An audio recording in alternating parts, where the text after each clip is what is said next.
Good morning, students. As we were doing our chapter Constitutional Design, जिसमें हमने क्या देखा था कि कैसे जो साउथ अफ्रीका है वहाँ पे एक कॉन्स्टिट्यूशन बना। ठीक है, वाइट पीपल और जो ब्लैक पीपल हैं दोनों ने मिलके क्या है वहाँ का कॉन्स्टिट्यूशन लिखा था। उसके बारे में हमने डिस्कस किया था कि कैसे वहाँ पे जो ब्लैक पीपल हैं उन्होंने फाइट की against white people and they gain success and they write a constitution by both the parties black and white people. तो आज हम रीड करते हैं why do we need a constitution, कि हमें कॉन्स्टिट्यूशन की ज़रूरत क्यों होती है, क्यों होगी कॉन्स्टिट्यूशन की ज़रूरत। आप सोच सकते हो खुद से कि हमें कॉन्स्टिट्यूशन क्यों चाहिए। देखो कॉन्स्टिट्यूशन क्या है, एक रिटन एग्रीमेंट होता है। अब ज़रूरी नहीं, अब देखो ब्लैक और वाइट पीपल में जो भी एग्रीमेंट हुआ तो ये ज़रूरी तो नहीं कि जो फ्यूचर में है वापस से क्या है जो वाइट पीपल हैं वो ब्लैक पीपल्स के साथ धोखा नहीं कर सकते। ऐसा हो सकता है कि वो क्या है वापस से उन्हें क्या है किसी भी तरीके से डिसीव करें। बट जो कॉन्स्टिट्यूशन होता है मतलब कि जो भी रूल्स एंड रेगुलेशंस उन्होंने बनाए तो उनको एक रिटन फॉर्म देना, ताकि इन फ्यूचर अगर ऐसा कुछ होता है तो वो जो रिटन एग्रीमेंट है वो शो कर सके, इन बातों का प्रूफ दे सके कि हम लोगों में ये डील हुई थी या ये रूल्स एंड रेगुलेशंस सेट किए गए थे, इसलिए कॉन्स्टिट्यूशन बनाया जाता है। तो अब हम यही रीड करेंगे why do we need a constitution, की कॉन्स्टिट्यूशन की ज़रूरत क्यों पड़ती है किसी भी कंट्री को। The South African example is a good way to understand why we need a constitution and what do constitutions do। कि जो साउथ अफ्रीका का एग्जाम्पल है वो एक बहुत ही अच्छा एग्जाम्पल है इस बात को समझने के लिए कि हमें कॉन्स्टिट्यूशन क्यों चाहिए और एक कॉन्स्टिट्यूशन क्या कर सकता है। The oppressor and the oppressed in this new democracy were planning to live together as equals। Oppressor कौन है यहाँ पे, किसको बोला गया है ऑपरेसर, यहाँ पे वाइट पीपल्स को बोला गया है। ठीक है, जिन्होंने क्या है ब्लैक पीपल्स को दबाने की कोशिश की। एंड ऑपरेस्ड वर्ड किसके लिए यूज हुआ है, ब्लैक पीपल के लिए। The oppressor and the oppressed in this new democracy, कि जो नई डेमोक्रेसी साउथ अफ्रीका में क्रिएट हुई were planning to live together as equals. तो उसमें क्या प्लानिंग की गई थी बाद में कि वो क्या है अब मिलके white people and black people मिलके वहाँ पे रहेंगे। It was not going to be easy for them to trust each other, और ये दोनों के लिए आसान नहीं था एक दूसरे को ट्रस्ट करना। दे हैड देयर फियर्स, दोनों में मतलब कि खुद के डर थे। They wanted to safeguard their interest, वो लोग क्या हैं अपने इंटरेस्ट को सेव करना चाहते थे। The black majority was need to ensure that the democratic principles of majority rule was not compromised, कि जो ब्लैक मेजोरिटी थी वो मतलब कि इस बात के लिए इंश्योर थी कि जो भी डेमोक्रेटिक प्रिंसिपल्स हैं ऑफ मेजोरिटी रूल वो मतलब कि उन्हें बाद में फिर से क्या है किसी भी बात के लिए कॉम्प्रोमाइज़ ना करना पड़े। They wanted substantial social and economic rights, वो हर तरीके से क्या है जो भी उनके सोशल एंड इकोनॉमिक राइट्स थे वो चाहते थे। The white minority was need to protect its privileges and property, और जो वाइट माइनॉरिटी अब क्या है ब्लैक पीपल की मेजॉरिटी हो गई और वाइट पीपल्स की माइनॉरिटी हो गई, तो जो वाइट पीपल्स की माइनॉरिटी है वो क्या चाहती थी, वो जो भी उनके अधिकार थे अपनी प्रॉपर्टी थी उनका सेव करना चाहते थे। After long negotiations both parties agree to a compromise, कि एक लंबी मतलब की बातचीत के बाद दोनों पार्टीज़ क्या हैं एक दूसरे से कॉम्प्रोमाइज़ करने में, मतलब कि कुछ जो है ब्लैक पीपल ने सेक्रीफाइस किया और कुछ वाइट पीपल ने सेक्रीफाइस किया, दोनों एक मतलब कि एंड रिजल्ट पे पहुँचे। The whites agree to the principle of majority rule and that of one person one vote, कि जो वाइट पीपल थे वो क्या है जो प्रिंसिपल ऑफ मेजोरिटी रूल था उस पर एग्री हो गए, यानी इसमें राइट दिया गया हर एक पर्सन को, वन पर्सन वन वोट का यहाँ पे राइट दिया गया। They also agree to accept some basic rights for the poor and the workers, और उन्होंने क्या है जो कुछ बेसिक राइट्स पुअर पीपल के लिए और वर्कर्स के लिए भी एक्सेप्ट किए। The blacks agreed that majority rule would not be absolute, कि ब्लैक्स भी एग्रीड हुए कि जो मेजोरिटी रूल है वो क्या है, ऑब्सोल्यूटली मतलब कि एक ही पक्ष में नहीं जाएगा। ऐसा नहीं है कि ब्लैक्स ही उनकी मेजॉरिटी रहे या वाइट पीपल की मेजॉरिटी रहे। They agreed that the majority would not take away the property of the white minority. वो इस बात पे सहमत हुए कि चाहे कोई भी पार्टी मेजॉरिटी में रहे, चाहे अगर ब्लैक पीपल की मेजॉरिटी होती है तो वो क्या है, वाइट जो माइनॉरिटी में है उनकी प्रॉपर्टी को किसी भी तरीके से डैमेज नहीं किया जाएगा। This compromise was not easy, ये कॉम्प्रोमाइज़ करना ईजी नहीं था। How was this compromise going to be implemented even if they manage to trust each other, what was the guarantee that this trust will not be broken in future. कि जैसे अगर ये compromise हम implement करते हैं तो अगर वो एक दूसरे पे ट्रस्ट भी कर लेते हैं तो इस बात की क्या गारंटी है कि फ्यूचर में ऐसा दोबारा नहीं होगा या ये ट्रस्ट नहीं टूटेगा उनका। The only way to build and maintain trust in such a situation is to write down some rules of the game that everyone would abide by. Abide by का मतलब होता है फॉलो करना, कि इसका मतलब कि ये ट्रस्ट मेंटेन करने का एक ही तरीका था इस सिचुएशन में, to write down some rules, कि कुछ रूल्स को लिखा जाए, that everyone would abide by, जिसको क्या है हर किसी को फॉलो करना होगा। These rules lay down how the rulers are to be chosen in future, कि ये रूल्स हमें बताते हैं कि कैसे रूलर्स को इलेक्ट किया जाएगा या चुना जाएगा फ्यूचर में। These rules also determine what the elected governments are empowered to do, ये हमें रूल्स ये भी बताते हैं कि जो भी इलेक्टेड गवर्नमेंट होगी, जो भी गवर्नमेंट इलेक्ट की जाएगी वो क्या है, मतलब कि पावर में होगी जो भी गवर्नमेंट, उसको क्या करना है and what they can not do, और वो क्या नहीं कर सकते। Finally these rules decide the rights of the citizen, कि ये जो रूल्स थे इन्होंने क्या है सिटीजन्स के राइट्स को डिसाइड किया, बताया। These rules will work only if the winner can not change them very easily, ये रूल्स क्या हैं तभी काम करेंगे कि जो भी जीतने वाला है उसको इजीली क्या है चेंज ना कर पाए। अगर हर कोई अपनी मर्जी से चेंज करने लग गया फिर तो वो कुछ भी कर सकता है जो भी पर्सन पावर में होगा।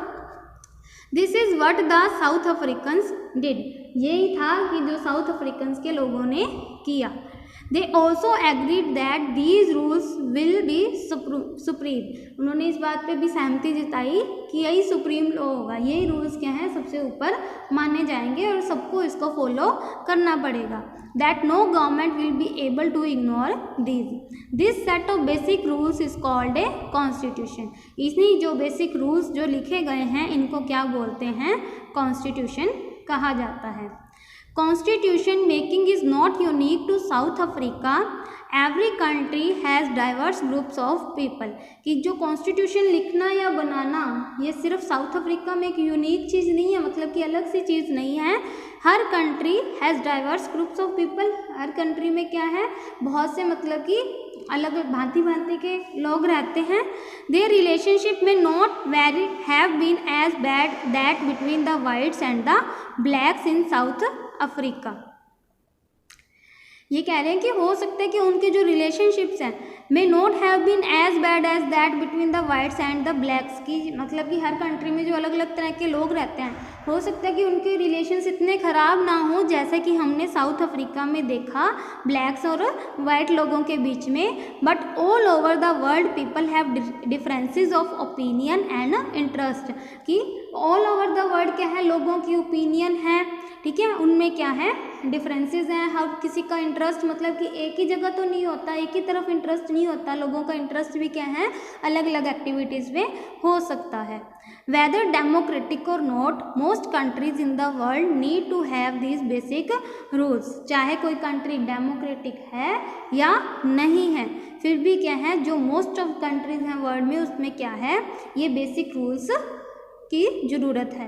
This applies not just to governments, any association needs to have its constitution, it could be a club in your area, a cooperative society और a political party, they all need a constitution. कि सिर्फ क्या है government को constitution की नहीं ज़रूरत नहीं है, चाहे कोई एसोसिएशन है, चाहे कोई क्लब है, चाहे कोई कोऑपरेटिव सोसाइटी है, चाहे कोई पॉलिटिकल पार्टी है, सबको कॉन्स्टिट्यूशन की ज़रूरत है। अब यहाँ पे हम कॉन्स्टिट्यूशन किसको कह सकते हैं? Set of rules and regulations, कि हमें चाहे, इनका कहने का मतलब है यहाँ पे कि सिर्फ गवर्नमेंट रन करने के लिए रूल्स एंड रेगुलेशंस की ज़रूरत नहीं पड़ती, बल्कि हम चाहे कोई एसोसिएशन बना रहे हैं, चाहे कोई क्लब रन कर रहे हैं, चाहे कोऑपरेटिव सोसाइटीज़ मतलब कि ग्रुप ऑफ मेंबर्स मिलके कोई काम कर रहे हैं, उसमें भी हमें क्या है, रूल्स एंड रेगुलेशंस की ज़रूरत होती है।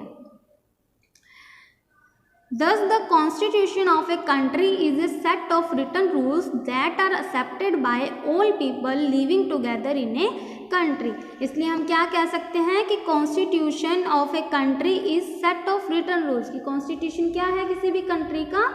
सेट ऑफ रिटन रूल्स, की जो भी रूल्स क्या हैं, रिटन किए गए हैं, that are accepted by all people, जो क्या है, सभी लोगों द्वारा एक्सेप्टेड होते हैं, living together in a country, एक कंट्री में रहने वाले जितने भी लोग हैं वो सभी मिलके उन रूल्स को एक्सेप्ट करते हैं।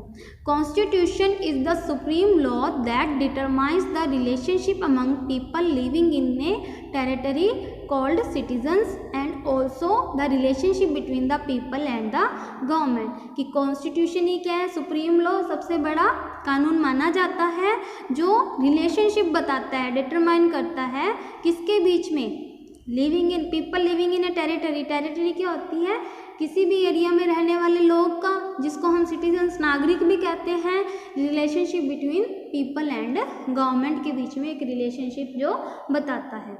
अ constitution does many things, constitution में क्या क्या इंक्लूड होता है, देखो, first it generates a degree of trust and coordination that is necessary for different kind of people to live together, के कोऑर्डिनेशन क्या है, सबसे पहले क्या है, ये एक ट्रस्ट और कोऑर्डिनेशन क्या है, इस्टेब्लिश करता है, किसके बीच में, जो भी डिफरेंट काइंड ऑफ पीपल, अलग अलग तरह के लोग रहते हैं उनके बीच में। Second, it specifies how the government will be constituted, who will have the power to take which decision, और सेकेंडली जो कॉन्स्टिट्यूशन है वो हमें क्या बताता है कि गवर्नमेंट कैसे चुनी जाएगी और किसके पास क्या पावर होगी क्या डिसीजन लेने की, ये भी हमें क्या है, कॉन्स्टिट्यूशन बताता है।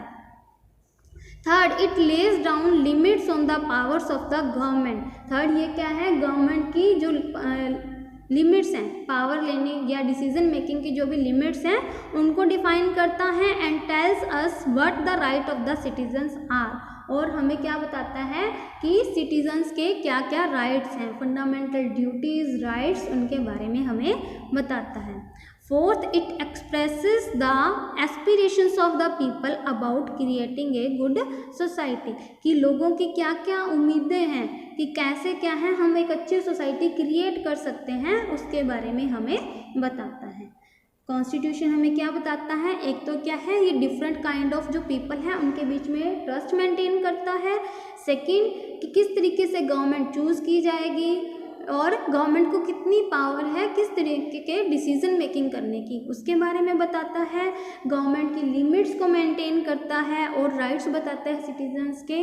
और फोर्थ क्या है, लोगों की एस्पिरेशंस को क्या है बताता है। All countries that have constitutions are not necessarily democratic, कि जो भी सारी कंट्रीज जिनमें भी कॉन्स्टिट्यूशन है जरूरी नहीं है कि वो डेमोक्रेटिक हैं, but all countries that are democratic will have constitution, but जो भी कंट्रीज डेमोक्रेटिक हैं वहाँ पे कॉन्स्टिट्यूशन का होना जरूरी है। कॉन्स्टिट्यूशन का मतलब कि सेट ऑफ रिटन रूल्स होना वहाँ पे जरूरी है एक डेमोक्रेटिक कंट्री में, मतलब कि अनडेमोक्रेटिक में ये नेसेसरी नहीं है, चाहे हो वहाँ पे। हम ये नहीं कह सकते कि जहाँ पे भी रिटन है वो मतलब कि डेमोक्रेटिक ही है, हो सकता है कोई कंट्री अनडेमोक्रेटिक भी हो, बट डेमोक्रेटिक कंट्री में ये मोस्टली नेसेसरी है कि वहाँ पे रिटन रूल्स हो ही। After the war of independence against Great Britain the Americans gave themselves a constitution, कि जब क्या है after the war of independence, आज़ादी की लड़ाई के बाद किसके अगेंस्ट, ग्रेट ब्रिटेन के अगेंस्ट किसने, अमेरिका ने क्या है खुद को क्या है एक रिटन कॉन्स्टिट्यूशन दिया। After the revolution the French people approved a democratic constitution, कि फ्रेंच लोगों ने भी क्या है, विद्रोह के बाद क्या है, एक डेमोक्रेटिक कॉन्स्टिट्यूशन बनाया। Since then it has become a practice in all democracies to have a written constitution. और तभी से क्या है, ये मतलब कि एक तरीके से नीड बन गई, या मतलब कि एक रूल मतलब फॉलो होने लगा कि सभी डेमोक्रेसीज में क्या है, रिटन कॉन्स्टिट्यूशन मस्ट हो गया। ठीक है, ये था कि हमें कॉन्स्टिट्यूशन क्यों नेसेसरी है, why do we need a constitution. ठीक है, आज हम यहीं तक करेंगे। हमारे नेक्स्ट लेक्चर में हम रीड करेंगे making of the Indian constitution, कि इंडियन कॉन्स्टिट्यूशन कैसे बना। तब तक के लिए इतना ही, इसको आप अच्छे से रीड करो, डाउट है बेटा कभी भी आप पूछो। ठीक है, थैंक यू।